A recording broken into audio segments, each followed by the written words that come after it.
প্রকৃতির তাণ্ডব লীলার কাছে মানুষ অসহায়।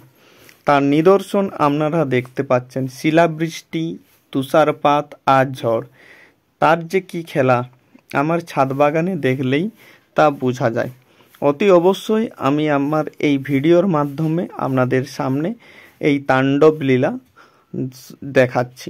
তো শিলাবৃষ্টিতেই বেশিরভাগ ক্ষতি করেছে। তো চলুন ভিডিওটা আগে দেখা যাক।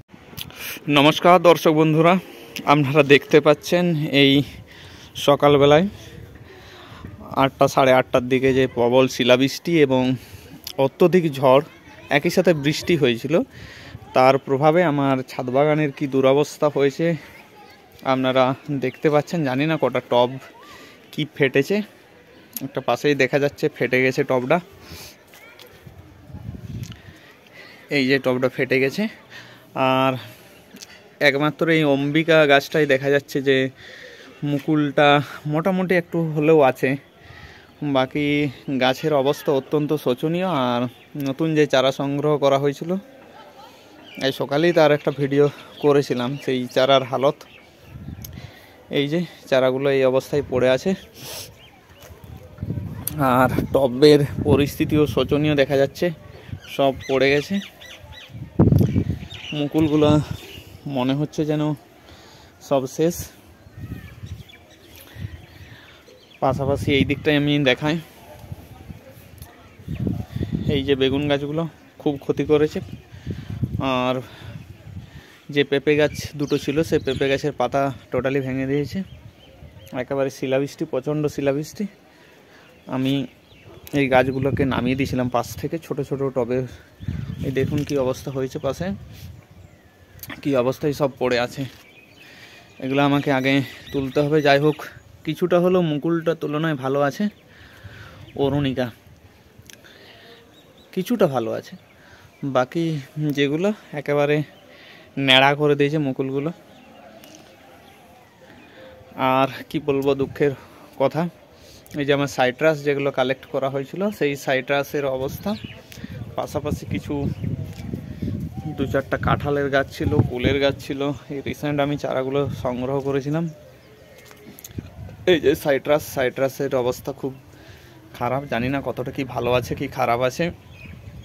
এখন তো খুব এখন অল্প স্বল্প হাওয়া চলছে, মেঘলা, অবশ্যই আকাশটা মেঘলা আছে, আকাশ মেঘলা। বৃষ্টি হয়নি, ঠান্ডা ঠান্ডা অনুভব হচ্ছে। পাশে অনেক গাছ ভেঙে গেছে, অনেক গাছ ভেঙে গেছে। সজনা ফুলে সাদা ছিল, এখন কিছু আর নেই, পুরো শোচনীয় পরিস্থিতি। আর স্ট্রবেরিগুলো, এই যে স্ট্রবেরি আমার ছাদে, সেই স্ট্রবেরিগুলো এখনও পাকেনি, সেগুলো শিলাবৃষ্টির প্রভাবে সব পড়ে গেছে। এত বেগুন ধরেছিল, বেগুন গাছটাকেই ন্যাড়া করে দিয়েছে। এই যে বেগুন গাছ ন্যাড়া করে দিয়েছে। এখানেও আম গাছ পড়ে আছে। ফুলের গাছগুলোকে আমি নামিয়ে দিয়েছিলাম পাশের এখান থেকে, তো যাই হোক এখানে উল্টো পড়ে গেছে। আর লঙ্কা গাছের পাতা প্রায় নেই বললেই চলে, শেষ করে দিয়েছে। এত পেয়ারা ফুল ছিল, সেই পেয়ারা ফুল সব শেষ। গাছ মোটামুটি ধরেই নিয়ে যেতে পারে, নতুন করে আবার যত্ন নিতে হবে, হয়তো গাছগুলো আবার হবে। কিন্তু এই বৃষ্টিতে যে ক্ষতিটা করেছে, সেটা এক কথায় বলতে গেলে অকল্পনীয় ক্ষতি। প্রচুর পরিমাণে জল আছে, এই জল দাঁড়িয়ে থাকা, যেহেতু কোনো সমস্যা হবে না জল দাঁড়িয়ে থাকা, কিন্তু মেন যেটা সমস্যা, এই যে গাছ ভর্তি মুকুল ছিল, সেই মুকুল আর সেই রকমভাবে নেই। হয়তো মুকুলগুলো আমাকে ছেটে ফেলে নতুন করে গাছগুলোকে আবার তৈরি করতে হবে। এই যে ব্যানানা ম্যাঙ্গো, এই পরিস্থিতি। এটাই তো গুটি সেট হয়ে গেছিলো, তো গুটি সেটের আর কোনো প্রশ্নই নেই, সব আম শেষ। এটাতেও একই অবস্থা। আর এপাশে তো আমি পূর্বেই দেখালাম, একই অবস্থা, পুরো শোচনীয়। টমি আর কিংটাই দেখে একটু মনে হচ্ছে যেন ভালো অবস্থা। দেখা যাক কি হয়।